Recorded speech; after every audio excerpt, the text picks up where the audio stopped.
Magandang araw na muli mga boss. Ganito ba yung sasakyan nyo? At ang gusto nyo kayo na yung mag-change oil. Madali lang, gamit ka ng box wrench na number 17, luwagan mo itong drain plug. Tapos, pwede mo na yung tanggalin. At dahil sa tumutulo na itong langis, tapos kaunti na lang siya. Pansamantala mga boss, pwede mo munang ibalik itong drain plug. Tsaka mo ngayon siya gamitan ng box wrench na number 17, higpitan mo. Tapos balik ka ulit dito sa ibabaw ng makina mo dahil ang susunod kong gagawin dyan mga boss, gagamit ako dyan ng pure oil na langis. Yan ang gagamitin kong pang-flashing para dito sa makina ni customer. Pero kung wala naman kayong budget mga boss, pwede naman patulo lang. Hindi ko naman kayo pinipilit para gayahin nyo itong ginagawa ko, pero maraming natuwa na customer sa ganitong style ng pag-change oil ko. Start ko na itong makina. Bukod sa change oil na gagawin ko mga boss, may problema pa dito si customer. Una, mahina na daw yung buga ng hangin ng aircon niya. At yung isa pa, mayroong daw maingay dito sa makina niya. Pero sa nakita ko mga boss, ito lang yan yung housing ng air filter niya. Yan yung maingay. Lug kasi. Narinig nyo mga boss, pinaswitch off ko na itong makina dahil naka 5 minutes nang umaandar. Kaya ang susunod na gagawin dyan, bumalik ulit ako dito sa ilalim ng sasakyan ni customer, niluwagan ko itong drain plug, tapos i-drain ko ulit itong langis niya. Kaya sundan nyo itong video mga boss para malaman nyo kung ganitong klaseng sasakyan nyo, kung paano ko troubleshoot or ginawa itong sasakyan ni customer. Pero bago yon, tapusin ko muna itong change oil. Tanggalin ko muna itong oil filter ni customer na luma. Gumamit ako dyan siyempre ng oil filter wrench. At kung makikita nyo, niluluwagan ko na itong oil filter ng sasakyan ni customer. Medyo masigip ang pagtanggal ng oil filter nito mga boss, pero kaya nyo yan. O, kita nyo, naluwagan ko na. Sa paghugot nyo ng oil filter mga boss, medyo masikip din yan. Kaya lang, iiwas nyo lang siya sa mga nakaharang. Kita nyo ako, ginamitan ko ng 2 kamay yan. O, tignan nyo, papasok ko pa isang kamay ko, tapos iaabot ko yan sa kaliwang kamay ko para mailusot ko itong lumang oil filter. O, dinatanggal ko na siya.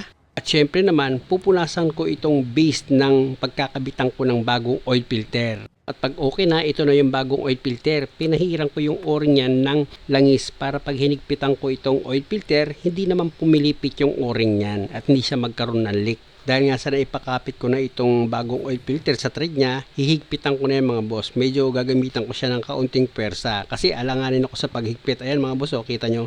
Kinakamay ko lang yan sa paghigpit mga boss. Maliit lang naman itong oil filter. At kung sa palagay mong okay na yung pagkakahigpit ng oil filter, babalik ulit ako dyan mga boss dito sa ilalim ng sasakyan ni customer para ibalik ko naman ngayon yung drain plug niya. Pero punasan ko muna itong oil pan mga boss bago ko ipakapit ito sa thread itong drain plug niya. Pag okay na yan, gagamit ulit ako dyan ng box wrench sa number 17. Hihigpitan ko na ng maayos itong drain plug niya. Tsaka ako ngayon siya pupunasan ulit para pag nag-leak test kayo mga boss, madali lang. At kung ganito yung sasakyan nyo mga boss, may naka-ready lang si customer dyan na 3 liters. Blaze Racing mga boss yung gamit niyang oil. Paborito ko talaga yan. Ayan daw yung tira ni customer nung nag-change oil siya. May natirang 1 litro. Kaya ito na yung pangalawang litro na isinalin ko. Tapos ito naman yung pangatlo. Pero hindi ko muna isinagad yan mga boss. Pag nagkulang sa dipstick, tsaka ako yan idadagdag. Nakita nyo naman mga boss, hinugot ko na itong dipstick ni customer. Tsaka ako ngayon yung pinunasan. Tapos, ibabalik ko ulit yan dito sa dati niyang position. Tsaka ako ngayon, huhugutin siya ulit. Ayan mga boss, kung makikita nyo, nasa pangalawang tuldok na siya. Kaya hindi ko muna yan dadagdagan. Mamaya na lang pag pinaandar ko itong makina at pinatay ko, pag nagkulang, dun ako magdadagdag. Pansamantala mga boss, ibalik ko muna itong engine cap niya. Dahil aayusin ko muna itong maingay na air filter housing ni customer. Kung makikita nyo, tinanggal ko itong bolt na number 10. Para magawan ko ng paraan itong air filter housing ni customer na maingay. Ito kasing tinanggal ko mga boss, yan yung kakalog-kalog na naririnig ni customer na maingay dito sa makina niya. Ito naman tinanggal ko mga boss, yan yung air filter niya.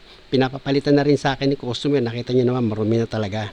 Tapos gamit ulit kayo dyan ng socket wrench sa number 10 mga boss para matanggal nyo yung 2 bolt dito sa air filter housing nyo. Bubunutin ko na yan mga boss yung kabuuan nitong air filter ni customer para malinis ko na rin itong ibabaw ng makina at pati itong housing ng air filter ni customer. Lilinisan ko na rin yan. Naging ugali ko na kasi yan mga boss na kahit hindi pa inuutos sa akin ni customer, ginagawa ko na rin yan. Kaunting pagod lang naman yan At least kahit papano, masyahan si customer. Mabuti na lang meron duct tape si customer mga boss. Ayan ang ginamit ko pampasikip dito sa air filter housing ni customer. Ang tibay ng kapit niyan. Sabi ko nga buti na lang meron siyang dalang duct tape. O di okay na siya mga boss Nailagyan ko ng duct tape itong air filter housing niya. At dahil okay na, punasan ko muna ng basahan itong ibabaw ng makina ni customer. para hindi naman masayang yung pagkakatanggal ko ng air filter housing. Siyempre dapat malinis yan. Pati itong air filter housing ni customer mga boss, kung makikita nyo, pinupunasan ko rin yan. Pangit naman kasi mga boss na natanggal nyo na rin lang itong air filter housing nyo, hindi nyo pa rin lilinisan yung loob nyan. E di sayang naman yung pagkakataon nyo na malinisan yan. Pag okay na, pwede mo na ngayon ipagduktong itong air filter housing mo. Ayan lang mga boss, yung ginawa ko. Ang sikip niyan, oh. Kita nyo, pinirsa ko talaga siya, oh, di ba? Para siguradong hindi na siya kakalog-kalog. At dahil okay na, pwede ko na ngayon ibalik yan sa dati niyang position. Huwag kayong mag-alala mga boss, pag ibinalik nyo itong air filter housing nyo, meron naman yung guide, hindi kayo maliligaw.